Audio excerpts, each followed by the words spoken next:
Hi, mid நைட்டில் ஒரு mini vlog பார்ப்போமா? இந்த டைமில் எங்கே போகிறோன்னு தானே பார்க்குறீங்க. நீங்களும் வாங்க, உங்களையும் கூப்பிட்டு போகிறேன். என்ன தான் சொல்லுங்கள், காலைல காரில் போனாலும் சரி, பைக்கில் போனாலும் சரி, எப்படா வீடு வரும், எப்படா போகலான்னு தான் இருக்கும். இதுவே நைட்டில் நமக்கு பிடிச்ச பாட்டை சத்தமாக கேட்டுட்டு, யாரும் இல்லாத ரோட்டில் அதே பாட்டை சத்தமாக பாடிட்டு போகிற ஒரு ஃபீலே தனி ஃபீலு தான். அந்த ஃபீல் எனக்கு பிடிக்கும். உங்களுக்கு எப்படின்னு கமெண்ட்டில் சொல்லுங்கள். சரி, நம்ம வந்த வேலையை பார்ப்போமா? நான் எங்கே போகிறேன்னா எக்மோர் தான் போகிறேன். என்னுடைய 2 செல்லக்குட்டி வராங்க, அவங்கள பிக்கப் பண்ணேன். யாருன்னு கேட்காதீங்க, என்னோடய மாமனாரும் மாமியார் தான். என்னோடய அம்மா அப்பா என்னை பார்க்க வந்தால் எவ்வளோ ஹாப்பியாக இருக்கணும், அதே போல் அதை விட டபுள் மடங்கு அவங்க 2 பேரும் என்னை பார்க்க வந்தால் ஹாப்பியாக இருக்கும். ஒன்று டைம் ஸ்பெண்ட் பண்ணேன், இன்னொன்று எங்கள் மாமியார் நல்லா சமைப்பாங்க, நான் நல்லா சாப்பிடுவேன். அவங்க எப்போல்லாம் வந்துட்டு போகிறாங்களோ அப்போல்லாம் எனக்கு 2 கிலோ அதிகமாக தான் ஆகும்.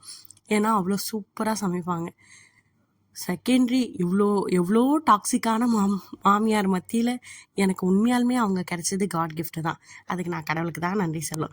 உங்களுக்கு எப்படின்னு கமெண்ட்டில் சொல்லுங்கள். அப்புறம் என்ன, நாளைக்கு வரேன். டாட்டா.